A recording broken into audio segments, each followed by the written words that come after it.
आज तक हिमाचल की राजनीति में हम अक्सर कांगड़ा जिला के साथ होने वाले अ, भेदभाव जो कि अर्ली पीरियड में उठा था लोअर हिमाचल का, जिसका रिप्रेजेंटेशन कांगड़ा करता था के रूप में हमने पढ़ा।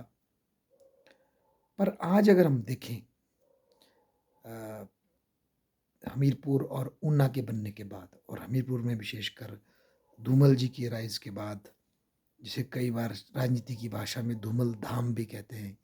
धूमल धाम बनने के बाद वहाँ पर जो कई यूनिवर्सिटीज़ आई, स्टाफ सिलेक्शन बोर्ड गया और भी कई इंस्टीट्यूशन धूमल जी ने वहाँ स्थापित करवाए और डेवलप हुए। तो हमीरपुर एक डेवलप्ड बेल्ट हो गई। इन जनरल मैं सारे हमीरपुर की बात नहीं करूँगा। और ऊना में इंडस्ट्रियल एरिया आने से ऊना की कुछ बेल्टें तो डेवलप हुई हैं और एज अ साइज़ भी उनका छोटा हुआ। पर कांगड़ा में आज भी देखा जाए तो कांगड़ा जो रीजन है उसमें अगर हम ध्यान से देखें तो जो उसका अगर हम कहें उसका जो पूर्व और उत्तर का जो रीजन है, जहाँ पर हमारा बैजनाथ, पालमपुर, पपरोड़ा, धर्मशाला वाली जो बेल्ट आती है, ये बेसिकली कांगड़ा की सबसे पॉश बेल्टों में से एक है और जिला कांगड़ा मुख्यालय भी वहाँ पास में ही है।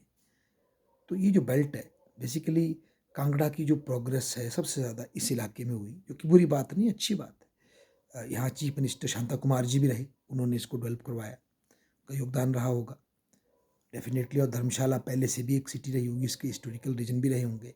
फिर दलाई लामा जी वहाँ गए तो इससे मैक्लोडगंज और डेवलप हुआ। और डेवलपमेंट ही पैसे को खींचता है, डेवलपमेंट ही डेवलपमेंट को खींचती है। फिर ये हमारी एग्रीकल्चर यूनिवर्सिटी भी पालमपुर में आई। मोर ओवर गद्दी जाति चंबा से जो प्रॉस्परस होकर आई या साक्षरत होकर आई, वो भी जाके पालमपुर और अपर रीजन्स में जाकर के बसी, उसने भी इसकी डेवलपमेंट को हेल्प की। मोर ओवर क्लाइमेट बड़ा सुंदर था वहाँ का, ना उतना गर्म जो कि नीचे वाले कांगड़ा में ज़्यादा गर्म है, ज्वालाजी में, देरा में या आगे इंदौरा साइड, तो उसमें उतना क्लाइमेट भी उतना हार्श नहीं है और आर्थिकी भी लोगों की बेटर हुई। तो आज अगर हम देखें सही में तो कांगड़ा के अंदर ही एक सब रीजनलिज्म है, जो कई बार एक सेपरेट डिस्ट्रिक्ट के रूप में, मांग के रूप में उठता है, पर कई बार दबा दिया जाता है। इसका मैं एक उदाहरण दूँ आपको, तो जो एक सेंट्रल यूनिवर्सिटी जो पहले देरा के लिए आई थी, फिर उसका कुछ पोर्शन धर्मशाला भी गया, वो अच्छी बात है, कोई बात नहीं। पर प्रेशर ही इतना है मतलब अपर कांगड़ा का लोअर कांगड़ा के ऊपर कि जब भी डेवलपमेंटल गेन्स की बात होती है नंदलेस ज़्यादा हिस्सा ऊपर चला जाता है।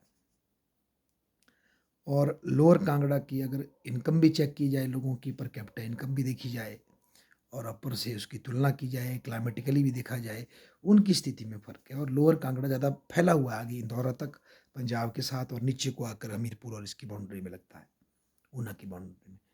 तो कैसे इसका हो, पर नॉनदलेस एक लेवल ऑफ डेवलपमेंट में फ़र्क दिखता है। और उसमें भी विशेषकर जो स्टेट से जो या डिस्ट्रिक्ट से, एज ए डिस्ट्रिक्ट जो उसको उसको जो इम्पेटस मिलना था इंस्टीट्यूशंस के रूप में, चाहे वो एजुकेशनल इंस्टीट्यूशंस हों या दूसरे बड़े इंस्टीट्यूशन हो, वहाँ इसकी मार दिख रही है। तो अगर एक सेपरेट डिस्ट्रिक्ट बनती है या कोई मांग उठाता है, तो एज सच इसके जो एक रिलेटिव डिप्रीवेशन के जो इंडाइसिस है वो वहाँ हैं वर्तमान में। आज भी पौंग के लोग तड़फ रहे हैं देरा में, और उसके ऊपर की ज्वाली की तहसील में बहुत ज़्यादा लोगों में निर्धनता है और उनका इशू उस लेवल से सॉल्व नहीं हुआ जैसा होना चाहिए था। डिस्पाइट द फैक्ट कांगड़ा एक बहुत पावरफुल डिस्ट्रिक्ट रही है हमारी, पर क्योंकि ये बड़ी है इसलिए यहाँ लोगों के इंटरेस्ट बढ़ जाते हैं।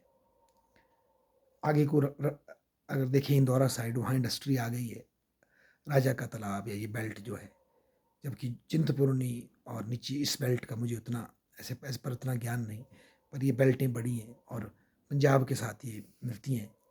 और क्योंकि गवर्नमेंट कोई बड़ी यूनिवर्सिटियाँ भी अब थोड़ी सी आई देरा में, और कोई ऐसा कोई बड़े इंस्टीट्यूशंस नहीं आए जिसका पुल पालमपुर को मिला या धर्मशाला को मिला एज ए टूरिस्ट हब। तो गवर्नमेंट प्रयास शायद कर रही है कि पौंग डैम को एज ए टूरिस्ट स्थल खड़ा किया जाए, इस तरह के प्रयास हो रहे हैं, पर नंदलेस एक रिलेटिव डिप्रीवेशन तो है। ये बात सही है कि एक नई डिस्ट्रिक्ट के क्रिएशन से कांगड़ा की एज़ सच बार्गेनिंग पावर थोड़ी कम होगी।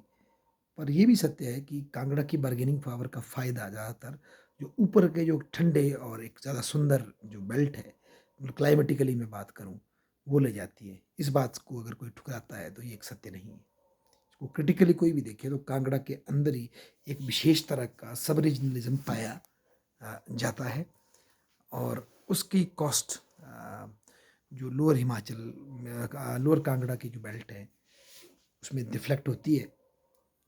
ये कोई ऐसा एज़ सच मैं ये नहीं कह रहा कि प्लान करके किया गया है। पर बेसिकली जब पॉलिटिकली जब कांगड़ा बड़ी फ़ोर्स के रूप में उभरा तो उसको डिवाइड करके हमीरपुर और ऊना बना। तो उससे सब regional centre Una district develop हो गया। ऊना हमीरपुर केंद्र के रूप में डेवलप हो गया।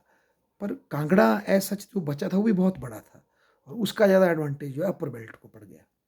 तो नेचुरली ही एक बैकवर्डनेस की स्थिति, रिलेटिव डिप्रीवेशन की स्थिति खड़ी हो गई है और इसको एड्रेस करने की ज़रूरत है और मुझे लगता है राजनीति कभी वैक्यूम नहीं रहता और ये मुद्दा बनेगा, देर ना सवेर।